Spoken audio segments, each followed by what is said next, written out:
Hello. नमस्कार मित्रों, कैसे हो?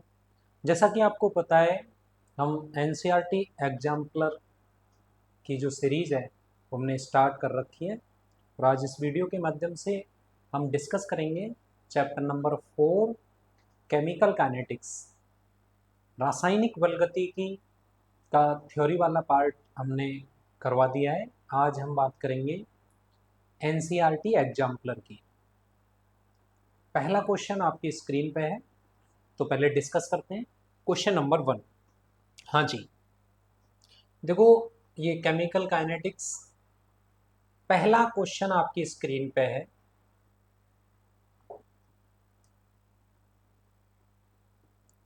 देखो क्या कहता है, क्वेश्चन नंबर 1 क्या कहता है। उत्प्रेरक परिवर्तित करते हैं। मैंने आपको बहुत अच्छे से करवाया है कि जो उत्प्रेरक होते हैं ना, वो रासायनिक अभिक्रिया के वेग को बढ़ा देते हैं।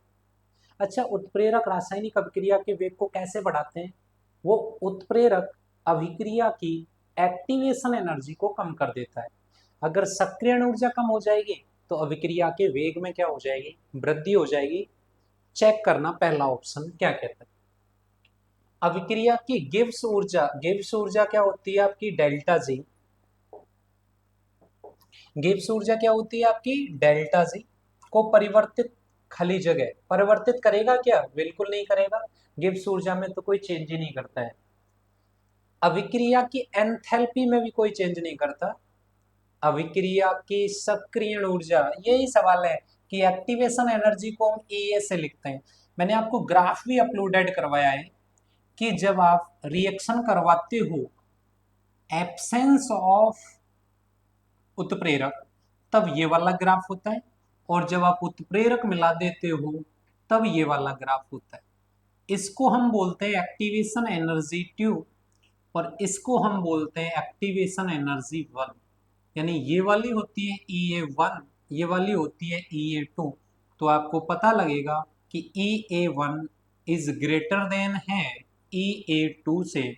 तो हम कह सकते हैं कि जो कैटालिस्ट होता है वो आपकी एक्टिवेशन एनर्जी को कम कर देता है। तो करेक्ट ऑप्शन कौन सा होगा अपना? ऑप्शन नंबर 3 होगा। तो ये आपका करेक्ट आंसर होगा। सेकंड क्वेश्चन आपकी स्क्रीन पे देखिए क्या कहता है। उत्प्रेरक की उपस्थिति में अभिक्रिया के दौरान ऊष्मा का अवशोषण अथवा उत्सर्जन। देखो, रिएजेंट नॉर्मली पढ़ते नहीं है बच्चे, और क्वेश्चन आते हैं यहाँ से, और थ्योरेटिकल क्वेश्चन है। मैंने आपको बता रखा है कि जो उत्प्रेरक होता है वो एक्टिवेशन एनर्जी को कम करता है। तो क्या कह रहा है? अवशोषण बढ़ता है, अवशोषण घटता है, बढ़ अथवा घट सकता है अपरिवर्तित, या कोई चेंज ही नहीं होता। किसमें? ऊष्मा का अवशोषण और उत्सर्जन कैसा रहता है? अपरिवर्तित। कौन सा करेक्ट आंसर होगा इसका? ऑप्शन नंबर 3 करेक्ट आंसर होगा। दो क्वेश्चन आ चुके हैं कैटालिस्ट से, ध्यान से सुने, आगे भी क्वेश्चन इसमें है। पहला, उत्प्रेरक अभिक्रिया की गिब्स ऊर्जा में नो चेंज करता है। उत्प्रेरक एंथैल्पी में भी चेंज नहीं करता। ना तो ऊष्मा का उत्सर्जन होता है, ना ऊष्मा का अवशोषण होता है। साम्य स्थिरांक के मान में भी कोई परिवर्तन नहीं करता, क्योंकि डेल्टा जी बराबर होता है -KRT ln Q। आ जाओ, क्वेश्चन नंबर 3 की बात करते हैं। थर्ड आपकी स्क्रीन पे है, ये देखिए, ये रहा क्वेश्चन। थोड़ा सा एक बार देखेंगे, अच्छा सवाल है थर्ड भी। हाँ सर, आ जाओ। देखो क्या कहता है। रासायनिक अभिक्रिया की सक्रियण ऊर्जा को निर्धारित किया जा सकता है। सक्रियण ऊर्जा को निर्धारित करने का मैंने आपको आर्रेनियस का इंटरवल इक्वेशन है वो पढ़ाया है, और क्या होता है आपको पता होना चाहिए। क्या होता है बताना? log K2 divided by K1 equals होता है EA divided by 2.303R 1/R1, 1/T1 minus 1/T2। आपको बताया है ये, और आपको पता भी होना चाहिए K2 पे टेम्परेचर क्या है? T2 है, और K1 पे टेम्परेचर क्या है? T1 है। ये कौन सी एनर्जी होती है? एक्टिवेशन एनर्जी होती है। तो क्या ऑप्शन होगा जरा देखो। देखो इसका सीधा सही है, दो तापों पर वेग नियतांकों का निर्धारित करके आप किसकी गणना कर सकते हो बताओ? एक्टिवेशन एनर्जी की गणना कर सकते हो। कौन सा ऑप्शन करेक्ट होगा? सेकंड ऑप्शन करेक्ट होगा। फोर्थ ऑप्शन देखते हैं, क्वेश्चन नंबर 4 क्या है, थोड़ा सा देख लो एक बार, बड़ा है ये। हाँ, क्या कह रहा है, एक सेकेंड रुके। क्वेश्चन है कि चित्र 4.1 पर विचार कीजिए, सही विकल्प को चिन्हित कीजिए। तो ऑप्शन पढ़ लेते हैं हम। पहला, यही रोक देते हैं इसको। देखो क्या कहता है कि अग्र अभिक्रिया की सक्रियण ऊर्जा E1 प्लस E2 है और उत्पाद अभिकर्मक से कम स्थायी है। देखो आप सुने, यहां आ जाइए, डायग्राम इसमें बना हुआ है तो थोड़ा हमें ऊपर लेना पड़ेगा डायग्राम को। एक बार मिनिमाइज करते हैं इसको। ये रहा डायग्राम हमारा, ये है। पहले मैं आपको डायग्राम से बता देता हूं कि क्या है। ऑप्शन हमारे पास भी है। तो क्वेश्चन नंबर चौथा क्या कहता है, ध्यान से सुनेंगे, अच्छा समझ में आएगा आपको। देखो अपने पास भी है क्वेश्चन नंबर 4, मैं आपको बता दूं। वो कह रहा है कि आपके पास जो फिगर है ना, उसमें आपको विचार करना है, अपने विचार बताने हैं। क्या कहता है कि अग्र अभिक्रिया की सक्रियण ऊर्जा E1 प्लस E2 और उत्पाद से कम स्थायी है। ध्यान से सुने, ये देखो, ये वाला ग्राफ बनाए तो देखो सक्रियण ऊर्जा यही होती है, E1 प्लस E2 होती है। बोलो होती है कि नहीं होती? आ जाओ, ये वाला कलर लेते हैं। तो देखो सक्रियण ऊर्जा यहाँ क्या दे रखी है, बोलो E1 प्लस E2 आपको दिख रही है। अच्छा, प्रोडक्ट की एक्टिवेशन एनर्जी कितनी दिख रही है आपको? E1 दिख रही है। अच्छा, तो ये आगे जा रही है अभिक्रिया, तो ये कौन सी अभिक्रिया की सक्रियण ऊर्जा होगी बताओ? अग्र अभिक्रिया की, यानी अग्र अभिक्रिया की। और ये वाली कौन सी अभिक्रिया की दे रखी है बताओ? पश्य अभिक्रिया की। अब ध्यान से सुनना, ऑप्शन करेक्ट क्या है कि वो ये कह रहा है कि ये प्रोडक्ट की एनर्जी है। ये वाली एनर्जी किसकी? एनर्जी ऑफ किसकी? प्रोडक्ट की है। और ये वाली एनर्जी किसकी है? आपकी रिएक्टेंट की है। तो आप निकालोगे डेल्टा एच इक्वल्स क्या होता है आपको पता है? Enthalpy of product minus enthalpy of reactant की होती है। तो आपको पता है कि प्रोडक्ट की एंथैल्पी ज्यादा है और रिएक्ट एनर्जी ज्यादा है। तो प्रोडक्ट की ज्यादा है तो आपके पास क्या होगा? डेल्टा एच की वैल्यू क्या होगी आपके पास? पॉजिटिव होगी। तो ये अभिक्रिया कौन सा ग्राफ होगा? ये ऊष्मा शोषी का ग्राफ होगा। अच्छा, ऊष्मा शोषी का अगर ये ग्राफ है, प्रोडक्ट की एनर्जी ज्यादा है, तो प्रोडक्ट की एनर्जी ज्यादा है तो स्टेबिलिटी क्या होती है? कम होगी इसकी। तो देखो पहला ऑप्शन क्या कह रहा है, ऑप्शन नंबर पहला क्या कहता है कि अग्र अभिक्रिया की सक्रियण ऊर्जा E1 प्लस E2, अग्र अभिक्रिया की सक्रियण ऊर्जा है, बिल्कुल करेक्ट है। और उत्पाद रिएक्टेंट से कम स्थायी है, इसका मतलब ये कम स्थायी है और ये क्या है? ज्यादा स्थायी है, बिकॉज इसकी एनर्जी क्या है? ज्यादा। तो कौन सा ऑप्शन करेक्ट होगा इसमें? पहला ऑप्शन करेक्ट होगा। दूसरा भी मैं आपको बता देता हूं, सुनना। अग्र अभिक्रिया की सक्रियण ऊर्जा E1 प्लस E2 उत्पाद अभिकर्मक से अधिक स्थायी है। सर प्रोडक्ट ज्यादा स्टेबल नहीं होगा। क्यों नहीं होगा? क्योंकि प्रोडक्ट की एनर्जी ज्यादा है और जिसकी एनर्जी ज्यादा होती है ना, वो लेस स्टेबल होता है। तो ध्यान रखना, प्रोडक्ट लेस स्टेबल होना चाहिए, ज्यादा स्टेबल तो हो ही नहीं सकता। तीसरा ऑप्शन आपकी स्क्रीन पे, अग्र और पश्च अभिक्रिया दोनों अभिक्रियाओं की सक्रियण ऊर्जा E1 और E2 है और अभिकर्मक उत्पाद से अधिक स्थायी है। दोनों की बिल्कुल गलत बात है, एक की तो E1 प्लस E2 है और दूसरे की आपके पास क्या है? केवल E1 है। पश्च अभिक्रिया की सक्रियण ऊर्जा E1 है, बिल्कुल करेक्ट है। तथा उत्पाद अभिकर्मक से स्थायी है। उत्पाद तो स्थायी हो ही नहीं सकता। क्यों नहीं हो सकता? क्योंकि इसकी एनर्जी क्या है? ज्यादा। जिसकी एनर्जी ज्यादा होती है वो क्या होता है? लेस स्टेबल होता है। क्वेश्चन आया समझ में आपके? चलो क्वेश्चन नंबर 5 की बात करते हैं। अच्छा करवा रखा है भाई, सब कुछ करवा रखा है। क्वेश्चन नंबर 5 आपकी स्क्रीन पे है। एनसीईआरटी एग्जाम्पलर को आप करते रहें, बहुत आपको बेनिफिट मिलेंगे इसके। एक्चुअल में करेगा उसके लिए तो मिलेंगे, बाकी तो आपकी मर्जी है। क्वेश्चन क्या कह रहा है कि नीचे दी गई प्रावस्था में प्रथम कोटि की विघटन अभिक्रिया पर विचार करना है कि कोई गैसीय रिएक्शन है वो V प्लस C में कन्वर्ट हो रही है। ए के विघटन से पूर्व तंत्र का प्रारंभिक वेग P इनिशियल है, T समय के पश्चात तंत्र का दाब x इकाई बढ़कर P टोटल हो जाता है। तो अभिक्रिया के लिए वेग स्थिरांक k को लिखा जा सकता है, सिंपल है, मैंने आपको करवा रखा है ये चीज। और ये कहाँ करवा रखी है वो भी आप देखो, आ जाओ एक बार देखो, मैं आपको बताऊं कि अपने पास ए से क्या बन रहा है, v प्लस सी बन रहा है। अगर मैं टाइम बराबर 0 लिया जाए तो टाइम बराबर 0 पर प्रोडक्ट का प्रेशर पी आई है, यहाँ पे आपका 0 0 है। जैसे ही टाइम क्या हुआ, स्पेंड हुआ, तो पी आई में से कुछ कम हो गया x, यहां x बन गया। तो आपको पता है, मैं अगर p टोटल की बात करूं तो P I minus x plus x सबको मैंने जोड़ दिया, या x से x कैंसिल आउट होगा, तो क्या बचेगा, p टोटल इक्वल्स होगा पी आई प्लस एक्स। मैं यहाँ वैल्यू ऑफ x की निकालूंगा तो x की वैल्यू होगी p total minus P I, ये वैल्यू आ गई x की, आ गई मेरे पास, सिंपल है, कोई दिक्कत ही नहीं है। आ जाओ, अच्छा x की वैल्यू आ गई तो यहाँ a का दाब ये रहा पी आई माइनस एक्स, तो p टोटल आपके पास क्या होगा, यहाँ से p टोटल बराबर क्या होगा बताओ, पी आई माइनस क्या होगा, x होगा। आप x की वैल्यू पुट कर दें, P I minus P total minus P I, तो क्या होगा, पी ए की बात कर रहे हैं हम, ये ए का होगा, तो यहाँ माइनस माइनस प्लस हो जाएगा, तो P I minus P total plus of P I हो जाएगा।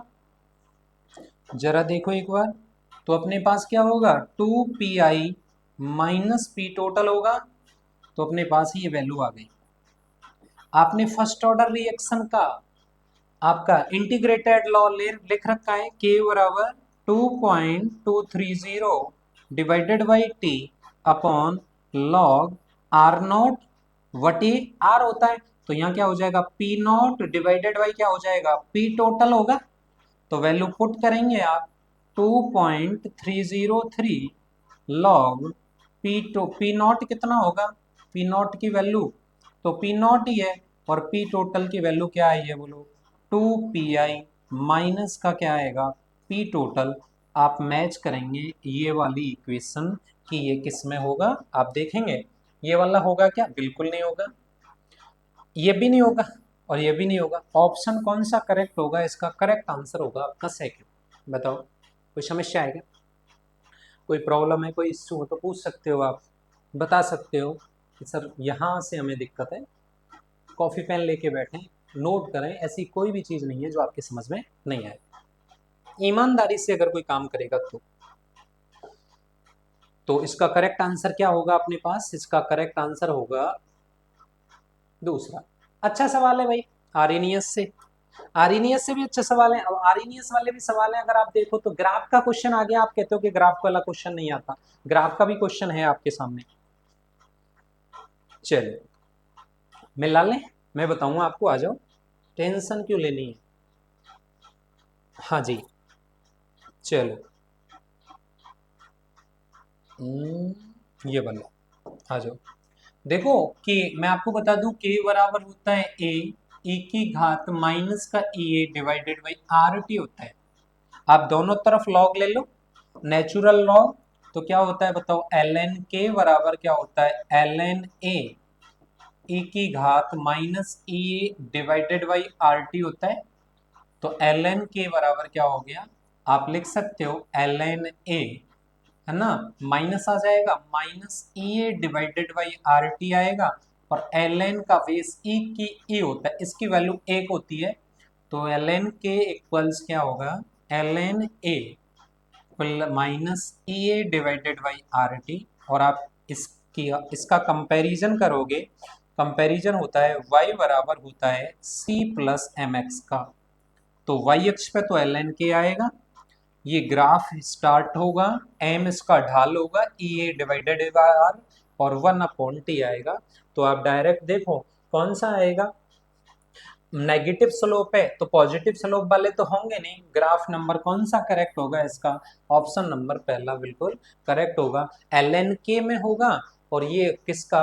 1/t में होगा, और 1/t में होगा तो डायरेक्ट काम हो जाएगा आपका। क्वेश्चन नंबर अगला आपकी स्क्रीन पे। अच्छा सवाल है, बहुत अच्छा सवाल है,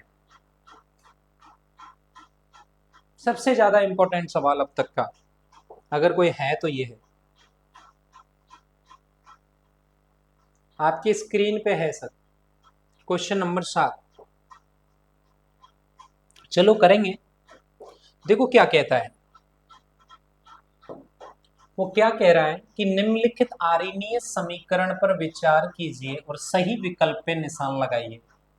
आर्यनीयस इक्वेशन क्या है हमारा? k बराबर होता है ए की पावर माइनस ए अपॉन आर टी होता है। एक सेकंड देख लेते हैं।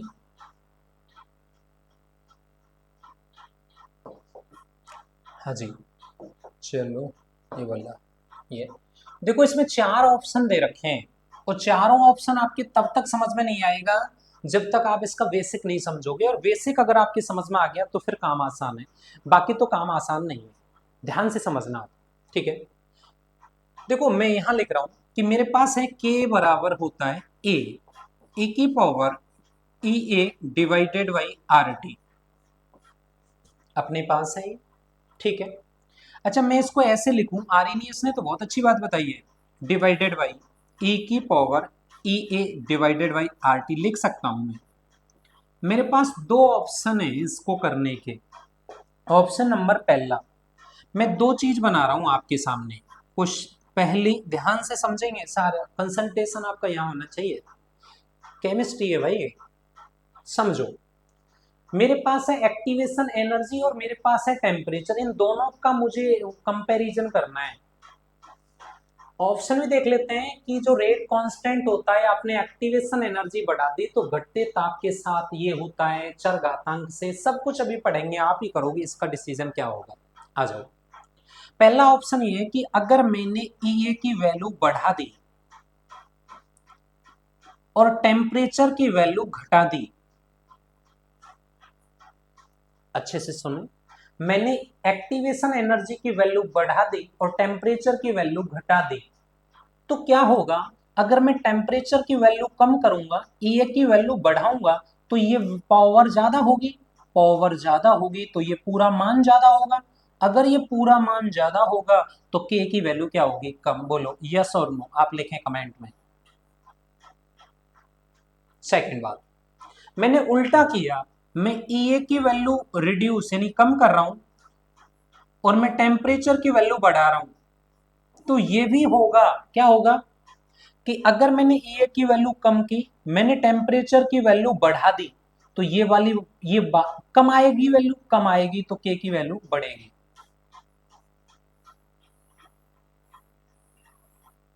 दोबारा से अच्छे से सुने सर, ध्यान से सुन लें, क्या है एक बार आप भी विचार करें।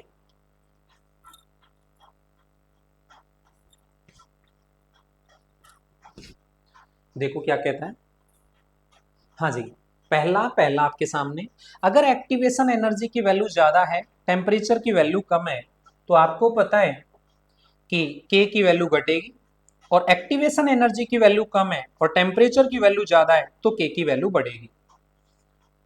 इंपॉर्टेंट सवाल है, आधे लोगों को समझ में नहीं आएगा, अगर आप ध्यान से देखोगे तो ही आपके समझ में आएगा, अन्यथा फिर समझ में नहीं आएगा। कंट्रोवर्सी है सर, एनसीईआरटी क्या मानती है इसमें, क्या आंसर है, हालांकि अभी आपको पता चलेगा। आ जाओ, पहला मैं इस ऑप्शन को देखता हूं, ऑप्शन नंबर 4 को जरा देखो, रेट कांस्टेंट घट, ये कह रहा है कि अभिक्रिया की दर स्थिरांक, घटती सक्रियण ऊर्जा, एक्टिवेशन एनर्जी की वैल्यू मैंने कम कर दी और टेम्परेचर की वैल्यू मैंने बढ़ा दी। जो चीज है वही देखें भाई, अच्छे से समझ लें। एक्टिवेशन एनर्जी की वैल्यू मैंने कम कर दी, मैंने टेम्परेचर की वैल्यू बढ़ा दी, एक्टिवेशन कम कर दिया, टेम्परेचर बढ़ा दिया, तो के की वैल्यू बढ़ी, यानी बढ़ी, तो करेक्ट ऑप्शन है क्या? बोलो। आप देखो एक बार, यस मत करना भाई, समझ में नहीं आए तो। अभिक्रिया दर स्थिरांक घटती सक्रियण ऊर्जा और बढ़ते टेम्परेचर के साथ चर घातांक से बढ़ता है। और भी बता दें आपको, इसमें आप एक बार और देख सकते हैं, आपको इंग्लिश भी बता दें हम इसकी, अगर आपको यहां कहीं भी दिक्कत आ रही है तो क्वेश्चन नंबर कौन सा है आपका 7 में क्या कहता है, वो कह रहा है कि rate constant increases exponentially with decreasing activation energy and increasing temperature. समझ में आ रही है क्या बात? अच्छा, ये ऑप्शन नंबर 4 है, दोबारा और सुने कि रेट कांस्टेंट इंक्रीजेज एक्सपोनेंशियली, चर घातांक रूप से बढ़ता है। कब बढ़ता है? Decreasing activation energy and increasing temperature. तो एक्टिवेशन एनर्जी को डिक्रीज करके टेम्परेचर बढ़ा के आप रेट कांस्टेंट की वैल्यू बढ़ा सकते हो। पहला काम, ऑप्शन करेक्ट कौन सा होगा बोलो? Fourth option is correct. आ जाओ फिर भी देख लेते हैं, वो क्या कह रहा है कि एक्टिवेशन एनर्जी को बढ़ा दें और टेम्परेचर को घटा दें। एक्टिवेशन एनर्जी को घटा दें, टेम्परेचर को बढ़ा दें, तो के बढ़ेगा, कह रहा है। हाँ, ये तो ये हो गया, लेकिन एक्टिवेशन एनर्जी को बढ़ा दें, टेम्परेचर को घटा दें, तो ये तो घटेगा, तो ये ऑप्शन तो गलत है। आ जाओ, अभिक्रिया दर स्थिरांक घटती सक्रियण ऊर्जा, टेम्परेचर कम कर दिया, और घटते ताप, ये भी अगर आपने सक्रियण ऊर्जा को कम कर दिया, टेम्परेचर को कम कर दिया, तो चर घातांक रूप से बढ़ता है, ये भी गलत है। तो करेक्ट ऑप्शन इसका कौन सा होगा कि आप यदि एनर्जी को कम करोगे, टेम्परेचर को इंक्रीज करोगे, तो के मान में क्या हो जाएगी? वृद्धि। पर ध्यान रखना, ऑप्शन सेकंड भी हो सकता है, थोड़ा सा कंट्रोवर्सी, देखना एक बार। अभिक्रिया दर स्थिरांक बढ़ती सक्रियण ऊर्जा और घटते ताप के साथ चर घातांक से क्या होता है? कम होता है, बट कम होता नहीं है ऐसा माना गया है। वैसे ऑप्शन एनसीईआरटी तो ये मानती है, वैसे दोनों ही लगभग लगभग सेम है, सही है मेरे अकॉर्डिंग। फिर भी आप देख लो, पर मोस्ट सुटेबल आंसर आपको कौन सा करना है? 4 नंबर का करना है। समझ में आ रही कि नहीं आ रही बात? ये क्वेश्चन आपको करना पड़ेगा, ठीक है। तो ऑप्शन कौन सा करेक्ट माना जाएगा इसमें? ऑप्शन नंबर 4 माना जाएगा, ये आपका करेक्ट आंसर होगा इसमें। क्यों? क्योंकि आप तो डायरेक्ट याद रखें कि क्या वैल्यू होगी, ध्यान रखना, इसकी जो वैल्यू होगी वो ये होगी कि आप यहां देखेंगे कि एक्टिवेशन एनर्जी को आपने अगर कम कर दिया और टेम्परेचर को आपने बढ़ा दिया, तो रेट कांस्टेंट के मान में क्या हो जाती है? आपकी वृद्धि हो जाती है। चलें आगे, क्वेश्चन नंबर 8 आपकी स्क्रीन पे है। अच्छा सवाल है भाई, डर लग रहा होगा कि कहाँ से आया ये सवाल। सारे एनसीईआरटी से वही पढ़ाए हमने, अगर ईमानदारी से काम किया है तो ही पढ़ाए, नहीं तो नहीं होगा भाई, होगा ही नहीं। वैल्यू ऐसा इजी गोइंग थोड़ी है मामला। वो कह रहा है कि जिंक और तनु HCl की अभिक्रिया में बनी हाइड्रोजन गैस के आयतन और समय की मध्य ग्राफ चित्र 4.2 में दिया गया है कि इसके आधार पर आप सही उत्तर का चयन कीजिए। तो आपसे सही उत्तर पूछ रहा है, करेक्ट आंसर क्या होगा? तो करेक्ट आंसर क्या होगा इसका? क्या कह रहा है कि औसत वेग की बात कर रहा है, और औसत वेग आपको पता है जो रेट ऑफ रिएक्शन होता है वो कंसंट्रेशन C2 माइनस C1 और T2 माइनस क्या होगा? T1। लेकिन यहाँ पे किसकी बात हो रही है? आयतन की बात हो रही है, तो रेट ऑफ रिएक्शन इक्वल्स होगा V2 माइनस V1 और T2 माइनस T1। बोलो यस और नो। तो देखेंगे वो क्या पूछ रहा है हमसे, आ जाओ। वो कह रहा है 40 सेकंड तक औसत दर, 0 से 40 औसत दर, ये रहा। बोलो, मैं निकालूं rate of reaction equals V2 minus V1 divided by T2 minus T1। T2 बोलना, पहले T2 लिखते हैं, 40 माइनस 0, V2 ये वाला क्या है बोलो? V3, और V1 जीरो पे क्या है? 0 है, तो 0 ही होगा। तो क्या होगा? V3 डिवाइडेड बाई क्या होगा? 40 होगा। तो रेट ऑफ रिएक्शन इक्वल्स होगा V3 divided by 40।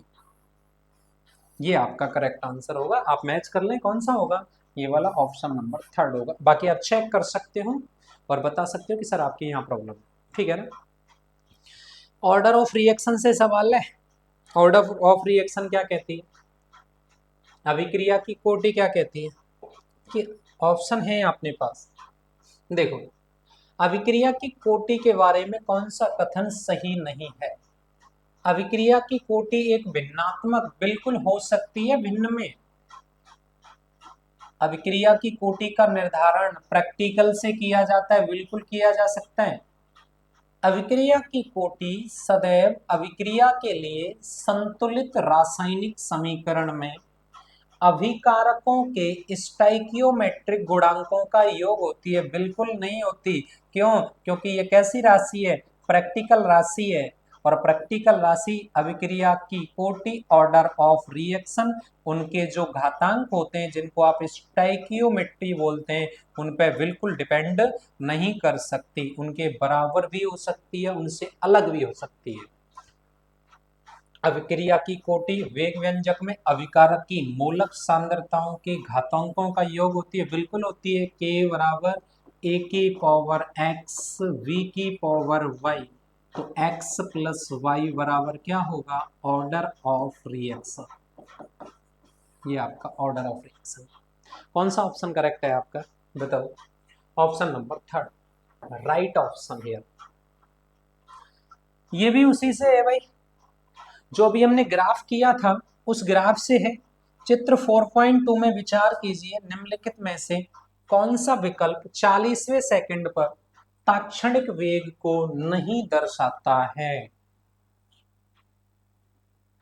v2 minus v5, v4 minus v2, v3 minus v2, v3 minus v1। हमें ग्राफ देखना पड़ेगा, और ग्राफ कौन से नंबर में, आपका क्वेश्चन 4.2 में। अभी आप आ जाओ, इसमें थोड़ा सा हमें समझना पड़ेगा। ये वाला ग्राफ है और इसके डाटा हम आपको यहीं लिख देंगे। क्या डाटा है, ध्यान से सुनना। चलो, क्या कह रहा है, हमारे पास तो है अपने पास पीडीएफ, तो आपको डाटा लिख देते हैं। क्या कह रहा है क्वेश्चन में, पहला ऑप्शन ये है, इधर लिख रहे हैं हम।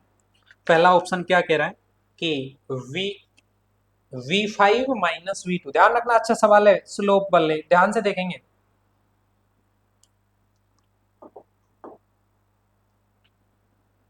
पहला ऑप्शन है कि v5 minus v2 divided by 50 minus 30। Option third है, टू है, v4 minus v2 divided by 50 minus 30। Option third है v3 minus v2 divided by 40 minus 30। Option four है v3 minus v1 divided by 40 minus 20। क्या कह रहा है option, ध्यान से सुनेंगे आप, मैंने लिख दिए हैं। वो कह रहा है कि विचार कीजिए कि निम्न में से कौन सा विकल्प 40वें सेकंड पर ताक्षणिक वेग को नहीं दर्शाता। कौन से सेकंड की बात कर रहा है, ताक्षणिक वेग, और कौन से सेकंड पे, 40वें सेकंड पे। इसका मीनिंग क्या है, इसका मीनिंग ये है कि अपने पास ताक्षणिक वेग क्या होता है, इंस्टेंटेनियस वेलोसिटी क्या होती है, किसी निश्चित पर्टिकुलर टाइम पे जो रिएक्शन का वेग होता है उसे हम ताक्षणिक वेग कहते हैं। यानी जो स्लोप होता है ना, उस स्लोप के किसी भी पॉइंट पे रिएक्शन का जो वेग होगा उसे हम क्या बोलेंगे, ताक्षणिक वेग बोलेंगे। आ जाओ, देखो पहला ऑप्शन हम चेक करते हैं, अच्छे से समझना, v5 माइनस v2। देखना भाई, अच्छे से समझना, आधे क्वेश्चन को छोड़ेंगे इसलिए मैं आपको बता रहा हूं, ग्राफ में अच्छे से समझना। v5 माइनस v2, बोलो ये रहा पॉइंट, v5 माइनस v2 है, v2 वाला पॉइंट ये रहा। अच्छा, तो ये इस लाइन को टच कर रहा है कि नहीं कर रहा, पहले ये बात देखो आप, कर रहा है कि नहीं कर रहा, ये वाला, ये इस लाइन को, ये जो स्लोप वाली लाइन है उसको टच कर रहा है कि नहीं कर रहा, ध्यान से देखो, दिख गया होगा। मैंने मार्क किया है बेटा, अच्छे से सुनो आप, बोलो टच कर रहा है कि नहीं कर रहा, कर रहा है ना टच, इसका मतलब इस पे ढाल होगा। अच्छा, 50 माइनस 30, बोलो ढाल निकाल लेंगे हम, निकल जाएगा क्या, ये वाला ढाल निकलेगा, तो ये वाला, वो इस स्पर्श रेखा जो है, इस स्पर्श रेखा पे टच कर रहा है कि नहीं कर रहा, इस क्षण पे अभिक्रिया का वेग है कि नहीं है, तो ताक्षणिक वेग है। बोलो यस और नो, पहला ऑप्शन करेक्ट है। सेकंड, सेकंड पे आओ, इसको हटा देते हैं ना, मिटाना पड़ेगा बार बार। चलो सेकंड क्या कह रहा है, V4 ये रहा, बहुत अच्छे से समझना भाई, है ना। V4 माइनस V2, आ जाओ, ये रहा V4, ये रहा, ये यहां टच कर रहा है, दिख रहा है ना। और मैं कलर चेंज कर देते हैं, ये लो, रेड लो, ये रहा, ये वाला, ये लाइन। चलो V4 माइनस V2 ये रहा, अच्छा 50 माइनस 30, 50 माइनस, तो ये रहा भाई साहब। अब इसको देखो आप, ढाल को, ढाल इस स्पर्श रेखा के अलोंग नहीं है, यहां तक देखो, यहां तक तो है, ये ढाल है, ये ढाल है, लेकिन अब ये यहां जा रहा है, क्या है क्या। क्वेश्चन क्या कह रहा है, दोबारा रिपीट करता हूं, कि निम्नलिखित में से कौन सा विकल्प 40वें सेकंड पर ताक्षणिक वेग नहीं दर्शाता, यानी 40वें सेकंड पर ताक्षणिक वेग नहीं दर्शाता, यानी कौन सा ऐसा है। 40वें सेकंड की बात हो रही है, बोलो ये रहा 40, बिल्कुल पॉइंट है अपने पास, ये भी है अपने पास। देखो 40वें सेकंड पे नहीं दर्शाता, यानी 40वें सेकंड पे, इसका मतलब ये रहा, ये वाली जो लाइन है स्लोप की, ये यहां जा रही है, ये स्पर्श रेखा के अकॉर्डिंग नहीं है, तो ये वाला करेक्ट ऑप्शन है। ये देखो ये यहां जा रही है, तो कौन सा ऑप्शन करेक्ट होगा इसमें, सेकंड होगा। और बाकी के ऑप्शन हम चेक कर लेते हैं, देखो ध्यान से। अगला, अगला क्या कहता है, V3 माइनस V2, आ जाओ, V3 ये रहा, बिल्कुल ये रहा, ओए ये लंपट, ये रहा, बोलो V3 ये रहा, V3 माइनस V2 ये रहा, तो देखो ये रहा, ये पॉइंट आ रहा है कि नहीं आ रहा है स्पर्श रेखा पे, बिल्कुल आ रहा है। ये वाला पॉइंट आ रहा है कि नहीं आ रहा, आ रहा है, तो ये भी दर्शाएगा। अगला एक और चेक कर लेते हैं, V3 माइनस V1, V3 ये रहा और V1 ये रहा, बोलो आ रही है कि ना आ रही स्पर्श रेखा। केवल एक ही स्पर्श रेखा ये वाली यहां टच कर रही थी, वो भी कौन से में, V4 में, किसमें, V4 में। तो इसका क्या ऑप्शन था, फोर्थ ऑप्शन करेक्ट था, यानी कि ये है, नहीं दर्शाता, यानी 40 सेकंड पर ये ताक्षणिक वेग को नहीं दर्शाता। बताओ समझ में आपके आया है नहीं आया, एक बार बताओ कमेंट करके।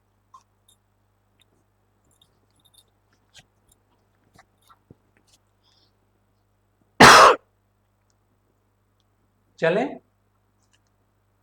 हाँ भाई बोलो, आगे चलते हैं। अगला क्वेश्चन क्या कहता है, आ गया होगा मेरे हिसाब से, नहीं आया तो फिर भी पूछ सकते हैं आप, बता सकते हो कमेंट में, सर कहाँ है, आपको आंसर प्रॉपर मिलेगा। क्या क्वेश्चन कहता है, वो कह रहा है कि अभिक्रिया की कोटि में कौन सा कथन सही नहीं है, बार बार वही पूछता है कि सही नहीं है, तो आप देख के बता सकते हो ना क्वेश्चन को। पहला क्वेश्चन है कि अभिक्रिया की कोटि भिन्न हो सकती है का, हो सकती है ना। दूसरा, अभिक्रिया की कोटि भिन्नात्मक हो सकती है, बिल्कुल हो सकती है। अगला क्वेश्चन देखते हैं, देखो अभिक्रिया, हाँ एक सेकंड अभी देखते हैं, भिन्न ऑप्शन कौन सा है। ये तो नाइन्थ वाला तो हमने कर लिया था, ये तो कर लिया था क्योंकि ये इधर आया था, अभी करवा दिया ये तो मैंने, है ना, क्योंकि वो 10th आ गया था ना, तो इसका ग्राफ ऊपर था, यहाँ नहीं बनाया था एनसीईआरटी में, इसलिए थोड़ा सा वो लग गया मिसअंडरस्टैंडिंग। आप थोड़ा सा ध्यान देखो, क्या इजी गोइंग है, मजा आएगा, आप पढ़ो तो सही सर, हम मेहनत कर रहे हैं तो आप भी तो कर सकते हो। आप तो केवल इतना बता दो ठीक है ना, सही चल रहा है ना, उसमें भी लोगों की जान निकल जाती है, वो भी हाँ कि क्या गुरु जी को फायदा नहीं हो जाए इसमें, इसलिए ध्यान रखो, फोकस करो। Nothing is impossible in life, कुछ भी असंभव नहीं है अगर आपने ठान रखा है।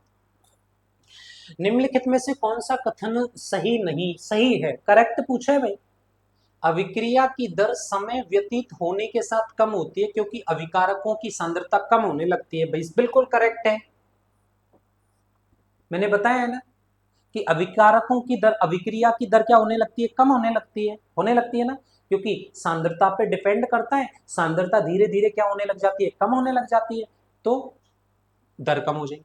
अभिक्रिया की दर अभिक्रिया के दौरान हर समय एक सी रहती है, अभिक्रिया की दर ताप परिवर्तन पर निर्भर नहीं करती, अभिकारकों की सांद्रता, क्वेश्चन नंबर, हाँ एक सेकेंड, हाँ क्वेश्चन 11 है, और क्या है मैं बोल देता हूं, अभिकारकों की सांद्रता बढ़ाने से अभिक्रिया की दर, पागल हो गया है क्या, अभिकारकों की सांद्रता बढ़ाने पर दर कम कैसे हो जाएगी, क्योंकि अभिकारकों की सांद्रता पे तो रेट निर्भर करता है, अभिकारकों की सांद्रता जितनी ज्यादा होगी रेट ऑफ रिएक्शन उतनी ज्यादा होगी, क्योंकि गुलबर्ग और वागे ने बताया था ना, सक्रिय द्रव्यमान का सिद्धांत बताया था, अभिक्रिया का वेग अभिकारकों के सक्रिय द्रव्यमान की घातों के क्या होता है, समानुपाती होता है, ठीक है ना।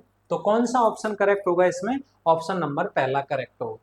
देखो सर एनसीईआरटी से है ये वाला, आपकी नोटबुक में मिलेगा, मैंने करवा रखा है। सर बात है कि आप कितना इंटरेस्ट लेके पढ़ रहे हो, बात तो ये है ना, समझ में तो तब आएगा आपके, आप ऐसे ही देख रहे हो, नोट्स नहीं बना रहे, वीडियो नहीं बना रहे। तो क्लास 12th के बच्चे विशेषकर ध्यान रखें, क्योंकि मोस्ट ऑफ पार्ट आपके पेपर में एनसीईआरटी एग्जाम्पलर से आएगा, इसलिए प्रॉपर तरीके से नोट्स बनाएं आप इसके। देखो मैं बताऊं, वो कह रहा है कि व्यंजकों में कौन सा सही है, सर ये तो रिएक्टेंट है, ये प्रोडक्ट है, रिएक्टेंट के लिए क्या यूज करते हैं, नेगेटिव साइन, प्रोडक्ट के लिए क्या यूज करते हैं, पॉजिटिव साइन करते हैं।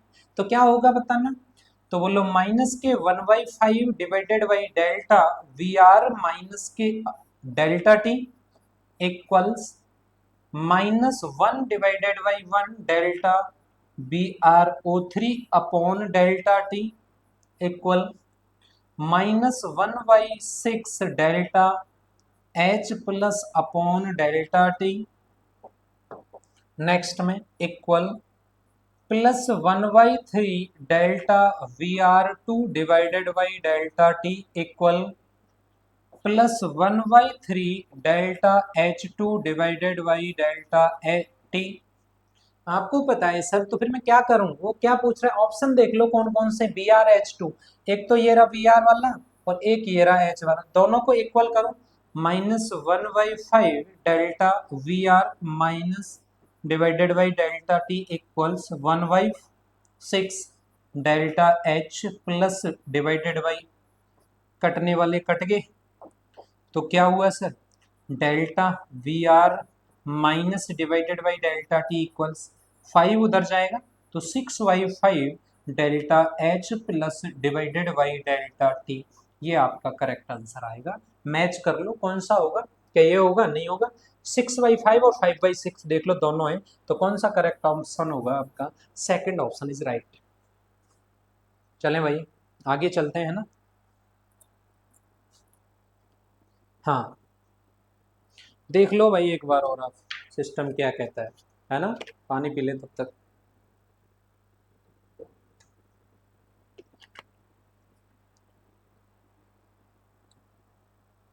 करेक्ट क्या कहता है, इजीएस्ट क्वेश्चन है ये तो, आ जाओ। देखो सर भाई क्लास 12th वाले ग्राफ से बड़े परेशान थे कि सर ये क्या ग्राफ है, ग्राफ ही गलत कर दिया, ग्राफ ही गलत बना दिए उन्होंने तो। चलो देखते हैं एक बार, वो कह रहा है सर कि ऊष्मा छेपी, अरे सर मैंने कितने अच्छे से पढ़ाया है कि डेल्टा एच बराबर प्रोडक्ट माइनस क्या होता है, रिएक्टेंट, अगर रिएक्टेंट इज ग्रेटर देन है प्रोडक्ट से तो वैल्यू नेगेटिव आएगी, जस्ट ये आएगा नेगेटिव, और नेगेटिव आएगा तो कौन सी छेपी होगी बताइए मुझे, ऊष्मा छेपी होगी।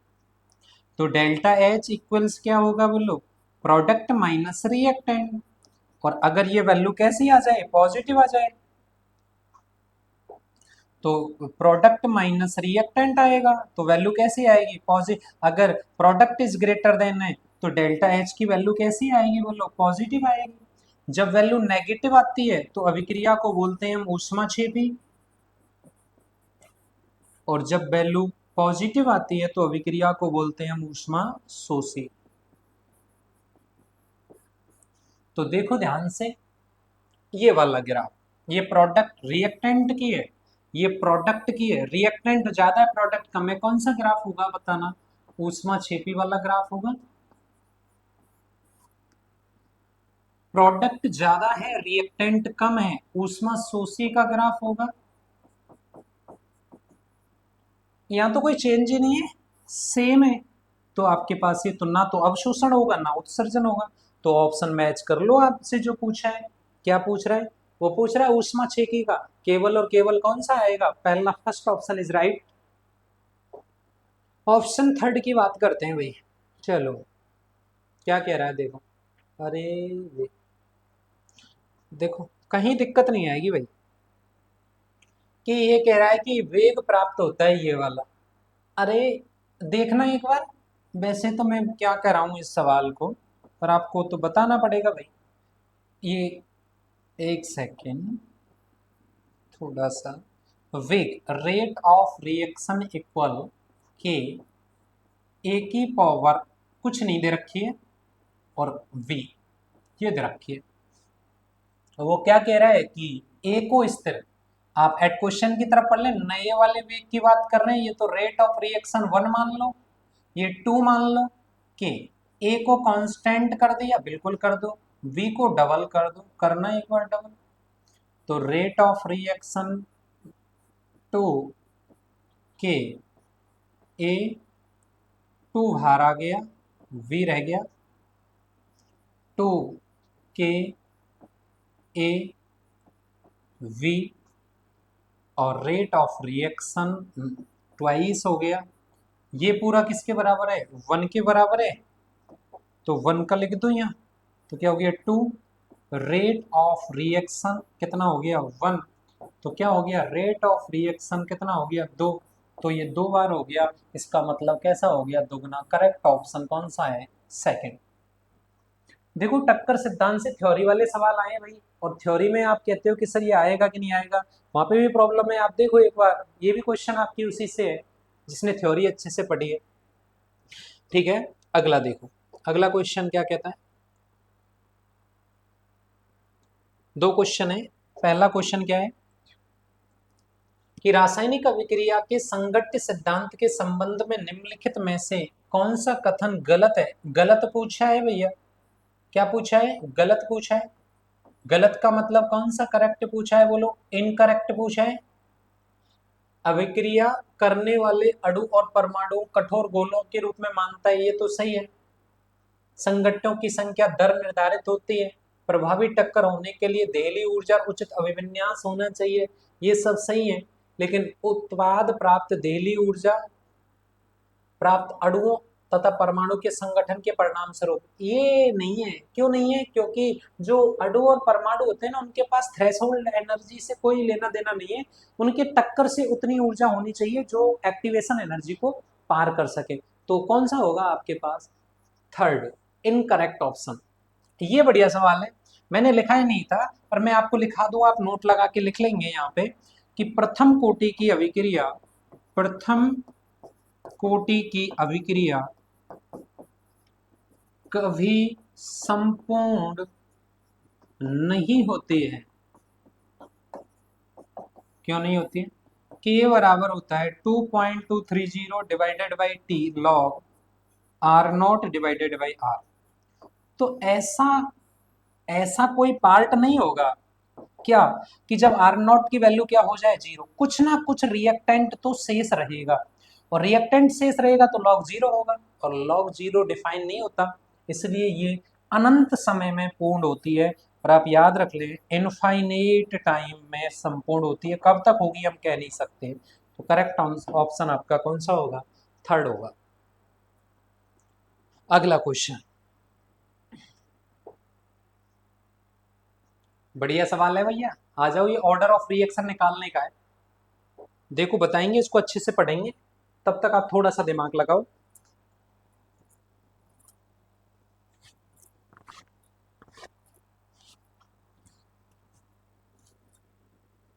देखो इसमें क्या है, कह रहा है कि रासायनिक कोई केमिकल इक्वेशन है, और आपसे पूछ रहा है कि आप इसका ऑर्डर ऑफ रिएक्शन ज्ञात करो। मैं पढ़ के सुना दूं कि यौगिक ए और बी निम्नलिखित रासायनिक अभिक्रिया के अनुसार क्रिया करता है।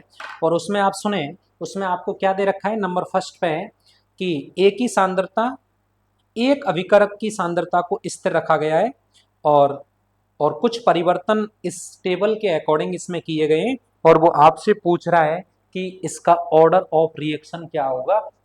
ऑप्शन ही आपको यहाँ पे दे रखे हैं, ठीक है ना। चलो देखो ध्यान से, मेरे पास दो चीजें हैं। अगर मैं इसका रेट लिखना चाहूं तो रेट लिखो आप, तो सबके सिंपलेस्ट तरीका देखो, पहले R1 लिखो, R1 बराबर के, ए की कंसंट्रेशन बोलो 0.30, और इसको मान लें ए, और फिर बी की कंसंट्रेशन लिखो 0.30, इसको मान लें वी। तो इसका वेग कितना आया 0.10। ये इक्वेशन नंबर फर्स्ट ले ली हमने। सेकंड मैंने इसको R2 लिया, R2 लिया तो मैंने K लिया, फिर मैंने किया 0.03, इसकी पावर A मान ली, फिर 0.060 इसकी पावर B मान ली, इसको मैंने लिया 0.40, इक्वेशन नंबर 2 ले लिया मैंने। फिर मैंने इसको R3 लिया, R3 बराबर हो गया K, 0.06 की पावर A मान ली, 0.03 की 30 की पावर B मान ली, फिर मैंने लिया 0.03। ये तो मैंने नॉर्मल लिख दिया जैसा मेरे पास इक्वेशन में है। तो देखो मैं आपको यही बता दूं, मैंने एक ही कंसंट्रेशन फिक्स कर दी, ये फिक्स कर दिया, तो मैंने इसको डबल कर दिया। तो जब मैंने इसको डबल किया तो रेट 4 टाइम्स हो गया। तो रेट 4 टाइम्स हो गया, इसका मतलब कितने की घात पे डिपेंड करेगा बोलो? 4 कब होगा? 2 दूनी 4 होगा, तो कितने पे डिपेंड करेगा? ये 2 पे डिपेंड करेगा। सिंपल है, ध्यान से सुने कि अगर मैंने इसको फिक्स कर दिया और इसको मैंने डबल किया और इसको मैंने 4 टाइम्स हो गया, तो कितने की कंसंट्रेशन पे डिपेंड करेगा? वो 2 पे डिपेंड करेगा, ओबियस बात है। लेकिन आगे देखो, मैंने अब इसको फिक्स कर दिया, किया है ना। देखो कलर चेंज करते हैं, कलर का ही तो जमाना है। इसको मैंने फिक्स कर दिया, इसको मैंने फिक्स किया, तो इसको मैंने इंटू 2 कर दिया, मैंने डबल कर दिया। जब मैंने इसको डबल किया तो ये दुगना हो गया। अगर ये दुगना हो गया तो कितने पे डिपेंड करेगा? एक पे। तो ऑर्डर ऑफ रिएक्शन कितना हो गया? 3 हो गया। इसका मतलब क्या है कि ये जो है ना, जो मैं लिख रहा हूं आपके पास, रेट ऑफ रिएक्शन इक्वल्स बराबर होगा कि ए की पावर तो आएगा 1 और वी की पावर क्या आएगा 2। बट ऐसा तो मैंने सोचा है, बट आप तो तरीके से करो ना, सारी बातें आपके सामने हैं। आप ऐसा करो, R2 डिवाइडेड बाई R1 कर दो, इक्वेशन 2 डिवाइडेड बाई इक्वेशन 1 आ जाओ, देखो करवाए।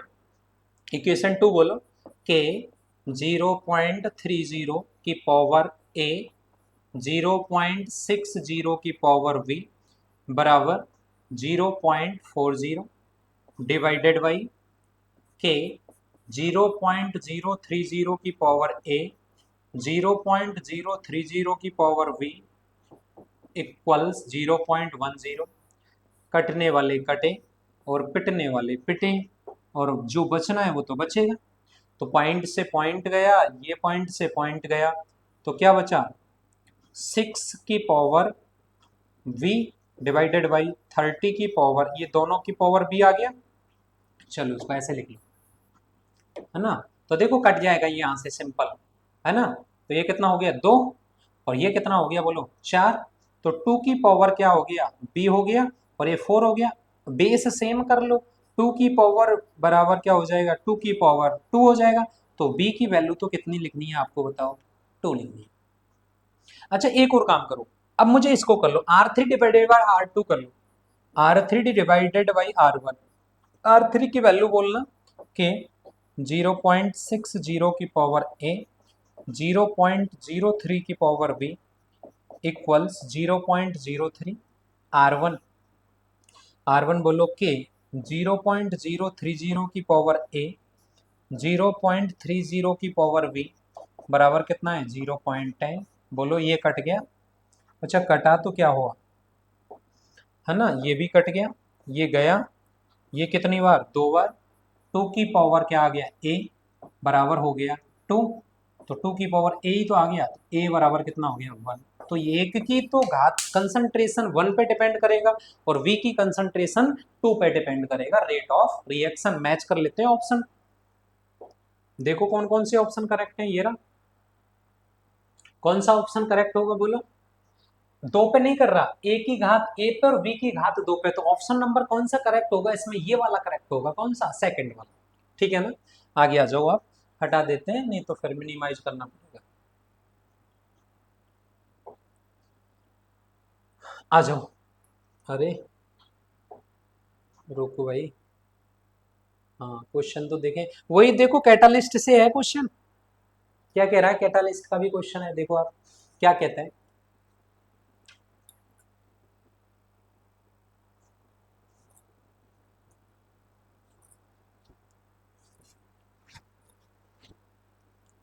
देखो क्या कह रहा है, वो आपके सामने है। क्या कहता है देखो, पहला उत्प्रेरक के लिए कौन सा कथन सही है, ये तो आप बताओगे भाई कौन सा कथन सही होगा। तो पहला है कि ये अग्र और पश्च दोनों अभिक्रियाओं को समान रूप से उत्प्रेरित करता है, बिल्कुल करता है। क्या डेल्टा जी को परिवर्तित कर सकता है क्या, बिल्कुल नहीं करेगा। साम्य स्थिरांक को भी परिवर्तित नहीं करता। क्या ये सक्रियण ऊर्जा को कम कर देता है, बिल्कुल करता है, क्योंकि सक्रियण ऊर्जा को ही तो कम करके रेट ऑफ रिएक्शन के मान में इंक्रीमेंट कर देता है। तो कौन सा होगा आपके ऑप्शन नंबर पहला, पहला वो पूछ रहे हैं निम्नलिखित में से कौन सा कथन सही नहीं है। तो सही कौन कौन से हैं, पहला सही है और ये सही है। सही नहीं है, परिवर्तित कर देता है क्या, नहीं करता, तो ये गलत है। साम्य स्थिरांक को परिवर्तित नहीं करता, बिल्कुल सही है। तो डेल्टा जी को परिवर्तित उत्प्रेरक कर सकता है क्या, नहीं करता, तो ये ऑप्शन रॉन्ग होगा। तो करेक्ट ऑप्शन इसका क्या होगा, सेकंड होगा। अगला क्वेश्चन आपके सामने है। क्वेश्चन क्या कहता है देखो, हाँ क्वेश्चन आपके सामने है, एक सेकंड।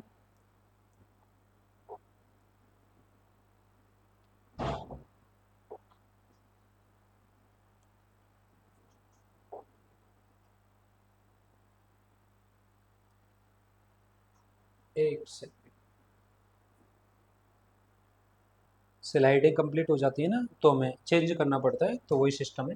क्वेश्चन आपके सामने है, देखो क्या कहता है कि ये भी अच्छा है, इसमें इसमें क्वेश्चन गलत दे रखा है भाई, है ना। वो कह रहे हैं कि एक छद्म प्रथम कोटि की स्यूडो फर्स्ट ऑर्डर, बताया मैंने आपको स्यूडो फर्स्ट ऑर्डर क्या होता है। तो देखो स्यूडो फर्स्ट ऑर्डर एक छद्म प्रथम कोटि की अभिक्रिया के लिए वेग स्थिरांक का मान, देखो मैंने आपको एथिल एसीटेट का हाइड्रोलाइसिस पढ़ाया है। तो एथिल एसीटेट का जब आप हाइड्रोलाइसिस करते हो तो जल जो होता है ना वो एक्सेस अमाउंट में लिया जाता है। जब एक्सेस अमाउंट में लिया जाता है तो एक तो अपने पास एसिटिक एसिड प्राप्त होता है और एक हमारे पास क्या प्राप्त होता है, एथेनॉल प्राप्त होता है। तो जल के मान लेते हैं हम 10 मोल हैं, तो इसका केवल 0.1 वाला पार्ट जाता है, तो ये एक्सिस में होता है। तो जब ये एक्सिस में होता है तो इस पे तो डिपेंड करता ही नहीं है रेट। तो ऑर्डर ऑफ रिएक्शन किस पर डिपेंड करता है, एथिल एसीटेट की कंसंट्रेशन पे। तो रेट ऑफ रिएक्शन केवल और केवल क्या होगा, के, और ये होगा आपके पास CH3 C O O C2OH5 की पावर एक पे डिपेंड करेगा। वैसे लग रहा था दो होनी चाहिए लेकिन डिपेंड इस पे होगा। तो ऐसी अभिक्रियाओं को बोलते हैं प्रथम कोटि की रिएक्शन, बट कौन से ऑर्डर होगा, वो स्यूडो फर्स्ट ऑर्डर रिएक्शन होगी। तो पहला है कि अल्प मात्रा में उपस्थित अभिकारकों की सांद्रता पे ही निर्भर करता है। अगला क्वेश्चन 20,